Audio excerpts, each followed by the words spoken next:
قال اللہ تبارک و تعالی نحن قسمنا بینہم معیشتہم صدق اللہ العظیم۔ درود شریف بلند آواز سے اللہم صلی علی محمد وعلی آل محمد کما صلیت علی ابراہیم وعلی آل ابراہیم حمید مجید۔ اللہم بارک علی محمد وعلی آل محمد کما بارکت علی ابراہیم وعلی آل ابراہیم حمید مجید۔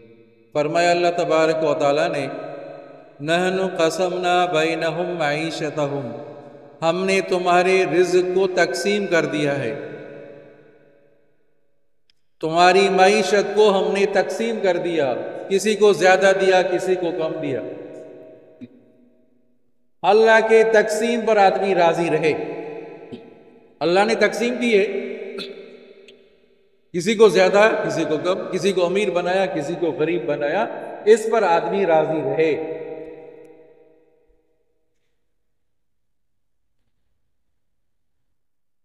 ایک آدمی باہر ملک گیا، کوئی تحفے تحائف لے آیا بچوں کے لیے، کافی عرصے کے بعد آیا تو بچوں کو دے رہا ہے، ہر ایک کو تقسیم کر رہا ہے، بھائی تمہاری چیز یہ تمہاری چیز ہے۔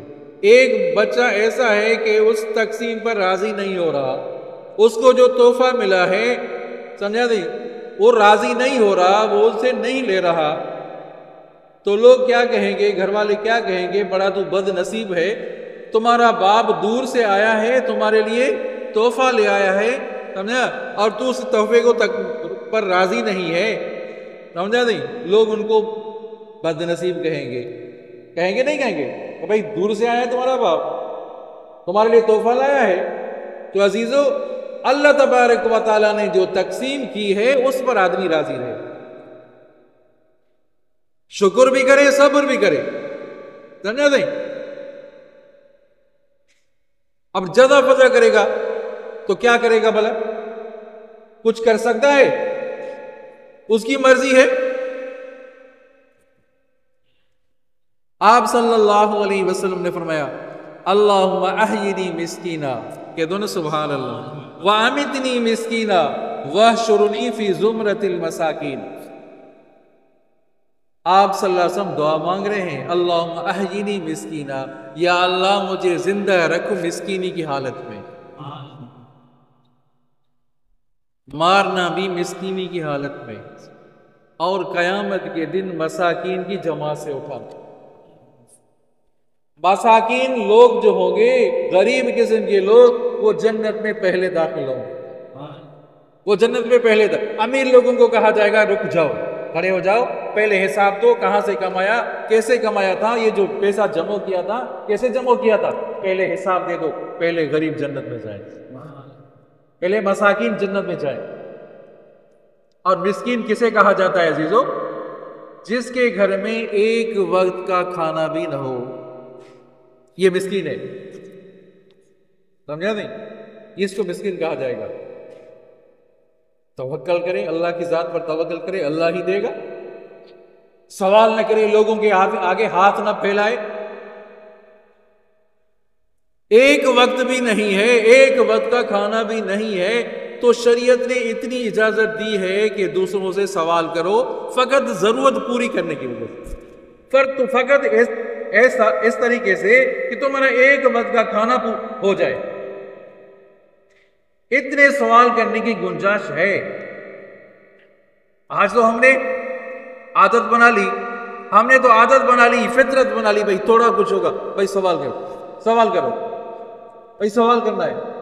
یہاں تک کہ بزرگوں کے اقوال سے ان کے افعال پڑھ رہے ہیں، ان کے واقعات پڑھ رہے ہیں، اگر وہ گھوڑے پر سوار ہوتے تھے، ایک چابک اگر نیچے گر جاتا تھا تو کسی کو یہ نہیں کہتے تھے کہ چابک بھائی چابک اٹھا کر دے دو، خود اتر کر پھر چابک اٹھا دیتے، ایسے بھی لوگ تھے۔ السؤال والذل، سوال خواری ہے، اور جو آدمی سوال کرتا ہے اپنی ذات کے لیے سوال کرتا ہے، گھر میں موجود بھی ہے، ہر چیز ہے بھی صحیح، ایک وقت کا کھانا بھی موجود ہے، پھر بھی سوال کرتا ہے اپنی ذات کے لیے، قیامت کے دن اس کے چہرے پر خون نہیں ہوگا۔ یاد کریں عزیزو، اس کے چہرے پر خون نہیں ہوگا جو سوال کرتا ہے کسی سے۔ سوال کرنا اتنا خراب ہے، یہاں تک کہ جتنا ہو سکے آدمی خود کام کرے. سمجھے؟ ایسے اللہ والوں کے واقعات بھی پڑے ہیں، واقعات آئے ہیں. اپنی بیویوں کو یہ نہیں کہتے تھے کہ بھائی پانی دے دو، خود اٹھ کر پانی پیتے تھے. بھائی جتنی اللہ تعالیٰ نے ہمت دی ہے آدمی اٹھ سکتا ہے نا. کیوں گھر والوں سے آدمی سوال کرے، گھر والوں کو سوال کرے کہ پانی دے دو؟ سمجھا نہیں؟ خود آدمی چل پھر سکتا ہے نا، خود کام کر سکتا ہے، خود اٹھا سکتا ہے تو خود اٹھائے. اے چھوکرے پانی دے دو، اے کھانا دے دو. ہم روک ڈالتے ہیں، ایسا نہ کرنا چاہیے. اللہ اکبر. فقی ابو اللیث سمرقندی ہیں، ان کا ملفوظ ہے کہ 8 قسم کے لوگوں کی صحبت اختیار کرنے سے 8 چیزوں میں اضافہ ہوتا ہے. توجہ کریں، 8 قسم کے لوگ ایسے ہیں ان کی صحبت کی وجہ سے 8 چیزیں بڑھ جاتی ہیں. پہلا کون سا؟ آپ صلی اللہ علیہ وسلم ابو القیس کے فرما رہے ہیں، من جلس مع الاغنیاء ذاتہ اللہ حب الدنیا والرغبۃ فیہا. جو غنیوں کے ساتھ بیٹھتا ہے، امیر لوگوں کے ساتھ بیٹھتا ہے، اٹھ بیٹھنے کی وجہ سے دنیا کی محبت بڑھتی ہے. یا سبحان اللہ کا موقع نہیں ہے، یا سبحان اللہ نہیں کہنی چاہیے. امیر لوگوں کے ساتھ آدمی بیٹھے گا تو کیا محبت بڑھے گی. اللہ رحم کرے. محبت بڑھنا کوئی اچھی چیز ہے کیا؟ دنیا کی محبت بڑھنا کوئی اچھی چیز ہے؟ اور دنیا کی طرف رغبت ہوگی. دوسرے قسم کا بندہ، من جلس مع الفقراء زادہ اللہ شکر والرضا بقسمت اللہ تعالی. جو فقیر لوگوں کے ساتھ بیٹھے گا اللہ تبارک و تعالی اس کے دل میں شکر پیدا کرے گا. فقیر غریب لوگ، کسی میں غریب لوگ ہیں. تو اسی وجہ سے کہتے ہیں کہ بھئی دنیا کے لحاظ سے اپنے سے کم کی طرف سے بیٹھو. جو آپ سے کم ہے ان کے ساتھ بیٹھو، ان پر نظر کرو. بھئی میری تنخواہ اگر سمجھا نہیں 50,000 ہے تو میں ایسے لوگوں کے ساتھ بیٹھوں جس کی تنخواہ 40,000 ہے، تو شکر پیدا ہوگا نہیں ہوگا؟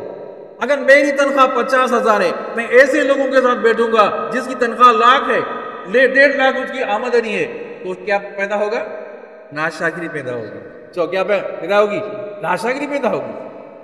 دنیا کے لحاظ سے آپ کم اپنے سے کم حیثیت والے آدمی کو آدمی دیکھے، اور دین کے لحاظ سے اپنے اوپر والے کو دیکھے. چونا سبحان اللہ.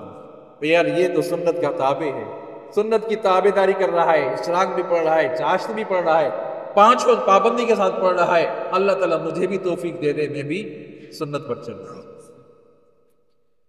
اللہ اکبر. 2 باتیں. تیسری بات، من جلس مع السلطان زادہ اللہ الکبر وکساوۃ القلب. جو بادشاہ لوگوں کے ساتھ، وزیر لوگوں کے ساتھ بیٹھتا ہے ان میں تکبر بڑھتی ہے. اس میں تکبر بڑھے گی. جو بادشاہوں کے ساتھ، وزراء کے ساتھ بیٹھے گا اس میں تکبر آئے گا اور سنگ دلی بڑھے گی. 3 باتیں. چوتھی بات، ومن جلس مع النساء زادہ اللہ الجہل والشہوۃ والمیل الی عقولہن. جو عورتوں کے ساتھ بیٹھتا ہے، بہت سے لوگوں کی عادت ہے، فطرت ہوتی ہے، عورتوں کے ساتھ مذاق کرتے ہیں، عورتوں کے ساتھ بیٹھتے ہیں. جو عورتوں کے ساتھ بیٹھتا ہے اللہ تبارک و تعالیٰ اس کے دل میں جہل پیدا کرے گا. کیا آ جائے گا؟ جہل آ جائے گا اور شہوت کا غلبہ آ جائے گا. اور جس طرح عورتوں میں ناقصات عقل ہیں، عورتیں ناقصات عقل کم ہے، اسی طرح ان کے بیٹھنے کی وجہ سے وہ عادت ان میں آ جائے گی کہ مانا عقل بھی کم ہو جائے گا. عورتوں کے ساتھ بیٹھنے سے پرہیز کریں عزیزو. عورتوں کے ساتھ بیٹھنے سے ایک تو شہوت بڑھے گی، دوسرا جہل پیدا ہوگا، تیسرا کیا؟ عقل کم ہوگی. ان کے ساتھ بیٹھے گا، سمجھا نہیں؟ ایسے کچہری نہ کرے، ان کے ساتھ گپ شپ نہ کرے. اگر واعظ نصیحت کی بات ہے تو وہ تو دوسری بات ہے. اور آگے فرمایا، ومن جلس مع الفساق ومن جلس مع الصبیان زادہ اللہ اللہو والمزاح. جو لڑکوں کے ساتھ بیٹھے گا تو اس میں کیا ہوگا؟ اس میں لہو پیدا ہوگی اور مزاح پیدا ہوگا. سمجھا نہیں؟ اللہ منع بیکار باتیں، بیکار کی طرف کام، سمجھا نہیں؟ ان کی طرف توجہ ہوگا اور مزاح کی طرف خوش مزاجی ہوگی. مزاح کی طرف طبیعت مائل ہوگی. ومن جلس مع الفساق زادہ اللہ الجرۃ علی الذنوب والمعاصی، جو فساق کے ساتھ بیٹھے گا، فاسق لوگوں کے ساتھ بیٹھے گا، اللہ تعالیٰ سمجھا ان میں کیا پیدا کرے گا؟ جرت، گناہوں پہ جرت ہو جائے گی. فاسق اور فاجر ہے، دوستی شرابی لوگوں کے ساتھ ہے، اور نشے لوگوں کے ساتھ محبت ہے، جو بھنگ پیتے ہیں ان کے ساتھ محبت ہے، ان کے ساتھ بیٹھنا ہے، اٹھنا بیٹھنا ہے، تو وہ عادتیں ان میں بھی آ جائیں گی جن کے ساتھ بیٹھے گا. ومن جلس مع الفساق، اور فرمایا ومن جلس مع الصالحین زادہ اللہ الرغبۃ فی الطاعات واجتناب المحارم، جو صالح لوگوں کے ساتھ بیٹھے گا، چونا سبحان اللہ، صالح لوگوں کے ساتھ بیٹھے گا، نیک صالح لوگوں کے ساتھ بیٹھے گا، اس میں رغبت فرما برداری کی طرف آ جائے گی، شوق آ جائے گا، اس میں اللہ تعالیٰ کی اطاعت کی طرف، اللہ کے رسول کی طرف اطاعت کی طرف رغبت ہو جائے گی، شوق ہو جائے گا. ومن جلس، آخری بات، ومن جلس مع العلماء زادہ اللہ العلم والورع، جو علماء لوگوں کے ساتھ بیٹھے گا، عالم لوگوں کے ساتھ بیٹھے گا، حق والوں کے ساتھ بیٹھے گا، زادہ اللہ العلم، اللہ تعالیٰ اس کے علم میں اضافہ کرے گا. کیا بات ہے. ایک تو یہ والورع، اور پرہیزگاری کی طرف شوق پیدا ہوگا، پرہیزگاری بڑھے گی اور علم میں اضافہ ہوگا. سمجھا نہیں؟ جو عالم لوگوں کے ساتھ بیٹھے گا. تو دوسری حدیث مبارکہ یاد آ گئی، آپ صلی اللہ علیہ وسلم سے فرمایا وجبت محبتی للمتحابین فیہ، وجبت محبتی للمتحابین فیہ والمتجالسین فیہ والمتزاورین فیہ والمتبازلین فیہ. چونا سبحان اللہ، میری محبت واجب ہے. آپ صلی اللہ علیہ وسلم فرما رہے ہیں، اللہ تعالیٰ فرما رہے ہیں، حدیث قدسی ہے کہ میری محبت واجب ہے ان لوگوں کے لیے جو میرے خاطر بیٹھتے ہیں. یہ بیٹھنا کس کے لیے؟ یہ بیٹھنا کس کی وجہ سے؟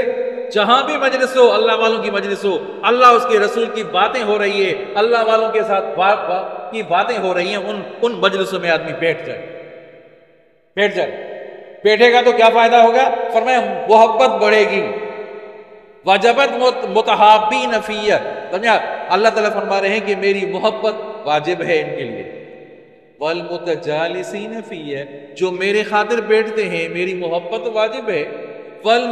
والمتزاورین فیہ، جو ایک دوسرے کی زیارت کرتے ہیں میرے لیے. ایک بھائی ہے، دور رہتا ہے، یار ان سے ملنا ہے، مجھے ان سے ملنا ہے. کوئی بیمار ہے یا نیک صالح آدمی ہے، کوئی بزرگ ہے، ان سے ملنا ہے. اللہ تعالیٰ فرشتے کو بھیج دیتے ہیں، فرشتہ ان کے راستے میں بیٹھ جاتا ہے. سمجھا نہیں؟ وہ فرشتہ راستے میں بیٹھ جاتا ہے، وہ فرشتہ اس کو خوشخبری دیتا ہے کہ تو اس کے کیوں جا رہا ہے بھائی، کہاں جا رہا ہے؟ کہ میں فلاں شخص کے پاس جا رہا ہوں، وہ نیک صالح شخص ہے، اس کو دیکھا ہے؟ کہا دیکھا نہیں ہے. کہ اس سے ملنے سے پہلے اللہ تعالیٰ تمہارے ساتھ محبت کرتے ہیں. کیا باتیں ہیں، کیا باتیں بتائی ہیں، سمجھا نہیں؟ اللہ اکبر. والمتزاورین فیہ، میری محبت واجب ہے ان کے لیے جو میرے خاطر زیارت کرتے ہیں، میرے خاطر زیارت کرتے ہیں. اور آخری بات، والمتبازلین فیہ، جو میرے خاطر بیٹھتے ہیں، میری محبت، جو میرے خاطر خرچہ کرتے ہیں، میری محبت ان کے لیے واجب. سمجھا نہیں؟ نیک کاموں میں خرچ کرنا، سمجھا نہیں؟ ایسے کاموں میں خرچ کرنا جو دین کا کام ہے. کوئی مسجد بن رہی ہے، کوئی مدرسہ بن رہا ہے، مسجد کی خدمت کرنا، سمجھا نہیں؟ ایسے موقع پر ایسے لوگوں کے ساتھ سمجھا نہیں بیٹھنا اور ان کے ساتھ ان کی مدد کرنا، غیب مدد کرنا، اللہ تبارک و تعالیٰ کی طرف سے خوشخبری مل جائے. سمجھا نہیں؟